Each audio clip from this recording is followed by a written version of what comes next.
بمواقع النجوم أي مطالع الكواكب ومغاربها على قول الأكثر من المفسرين.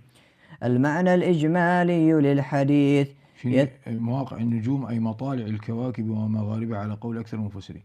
لما قال الشيخ هذا حفظه الله تعالى؟